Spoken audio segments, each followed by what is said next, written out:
Il y a encore plein de mystères qui n'ont pas été dévoilés dans One Piece. Et l'un de ces mystères sont les personnages qui gardent encore l'initiale D dans leur nom. Aujourd'hui, nous allons voir 5 personnages qui auraient l'initiale du D dans leur nom de famille, mais qui ne l'ont toujours pas dit. Salut tout le monde, c'est GLV. Et c'est parti pour les 5 personnages qui sont des D cachés. Chance le Roux appartiendrait à cette famille cachée.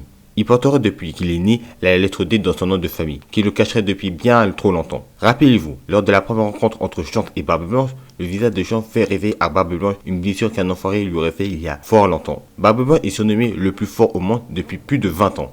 Donc il ne rencontre que très rarement des personnages qui puissent lui laisser une cicatrice qui reste marquée au moins 2 décennies. À ce jour, il n'existe que 3 personnages que Barbe Blanche a affrontés et qui étaient à peu près du même niveau que lui. Le premier est Garp, mais Garp n'a aucun lien avec Shanks. Le deuxième est Roger, mais ça ne peut pas être lui, tout simplement parce que Roger n'a aucune raison d'attaquer Barbe Blanche tellement fort pour lui laisser une cicatrice à vie. Roger n'est pas aussi violent contrairement à son pire ennemi, Rox dit Shebeck. Shanks serait son enfant et plein de choses nous pensent à croire ceci.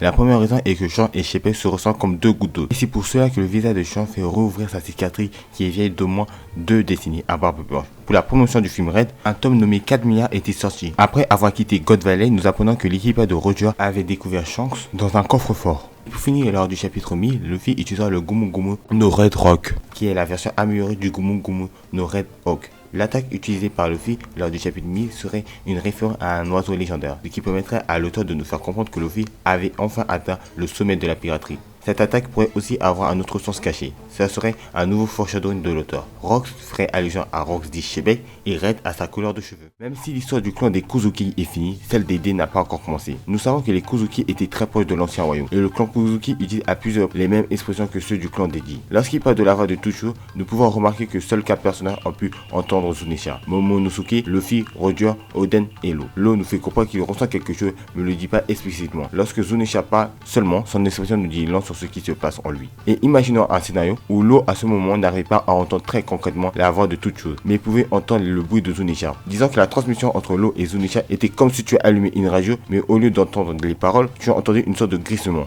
Lorsque Luffy était mort, seul Law, Yamato, Momonosuke utilisaient comme mot « je n'entends plus sa voix ». Et cela semble être lié à la voix de toute chose. Seuls les D pourraient entendre la voix de toute chose. Donc Momo, Iori, Oden seraient des descendants de cette lignée. Alors cette théorie vient de moi. Je vous explique pourquoi je pense ceci. Nous savons grâce à Doflamingo que les dragons célestes ont peur des D. Nous avons vu lors du chapitre 907 que les dragons célestes les plus importants, je parle des 5 étoiles, se sont mis à genoux devant Im. Nous savons que chez les dragons célestes, ils n'existent pas d'hierarchie. Ils sont tous égaux. Mais alors pourquoi les 5 étoiles se sont mis à genoux? La théorie est simple. Im serait un membre du clan des D qui aurait trahi l'ancien royaume lors de la guerre qui a eu lieu entre les 20 rois fondateurs et l'ancien royaume. Im aurait eu une idéologie qui était la même que celui des 20 rois, donc contraire à son propre clan, et il aurait donc trahi pour aller aider les 20 rois fondateurs. Et Im, en quittant le clan des D, aurait volé leur plus puissant technologique et leur plus puissant arme grâce à la puissance qu'elle aurait acquérie en quittant l'ancien royaume. Elle aurait sûrement volé l'arme antique Pluton. God Valley est à ce jour l'événement le plus incroyable que l'auteur nous ait pu décrire parce que ce combat a réuni anciennes et nouvelles légendes, passant de Shebeck jusqu'à Shanks.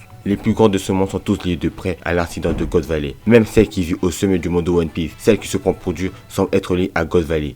Mais God Valley est devenu mythique dans l'histoire de One Piece parce que c'est la première fois dans l'histoire de One Piece, Marine et Pirates se sont alliés. Le jour où les 2 hommes qui avaient le plus de volonté sur la mer bleue se sont alliés. Garp et Roger se sont alliés pour vaincre la menace la plus dangereuse de l'histoire de One Piece. C'est la seule fois de toute l'histoire de One Piece qu'il y a eu un cas entre 3 porteurs de la volonté du D. Si Luffy serait celui qui incarne la volonté de Roger et Barbe Blanche serait celui qui incarne la volonté de Shebeck, il doit bien avoir un qui incarne la volonté de Garp et ça serait Kobe. En plus de cela, on ne connaît pas le nom de famille de Kobe et Oda adore ce genre de parallélisme entre nouvelle et ancienne génération.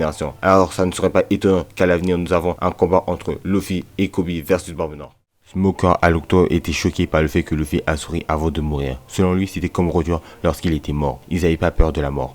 C'est alors qu'il décida d'aller pourchasser Luffy jusqu'à Alabasta. La relation Smoker et Luffy ressemble drôlement à celui de Roger et Garp. Garp pourchassait Roger dans toute grande ligne, mais il n'arrivait jamais à l'attraper. Ça serait comme Smoker avec Luffy. Smoker ressemble physiquement à Garp. Smoker serait plus intéressant face à Barbe Noire que Kobe, parce que Smoker a une âme faite de granit marin, ce qui permettrait de neutraliser les pouvoirs des fouilles du monde de Barbe Noire. Lorsque les 3 personnages seront réunis, comme je l'ai expliqué tout à l'heure avec Kobe, ce serait pas étonnant si Oda veut faire un parallèle avec les événements d'il y a 38 ans. Il manque actuellement un dernier porteur du D, et ça serait Smoker. Pourquoi le sourire de Roger et Luffy ont tant marqué Smoker? Tout simplement parce que Smoker serait au courant que les D, lorsqu'ils meurent, sourient. Alors Smoker aurait découvert la véritable identité de Roger, que lorsqu'il était mort. Smoker serait au courant de ceci grâce à sa famille. Nous savons que les membres des clans d'Eddie savent un minimum de choses sur cette mystère initiale. La preuve est l'eau. Il savait grâce à ses parents que cette lettre doit être cachée. Dragon serait sûrement au courant de quelque chose, mais comme il n'a jamais rencontré Luffy, c'est pour cela que Luffy n'est au courant de rien sur la véritable nature du D dans son nom de famille.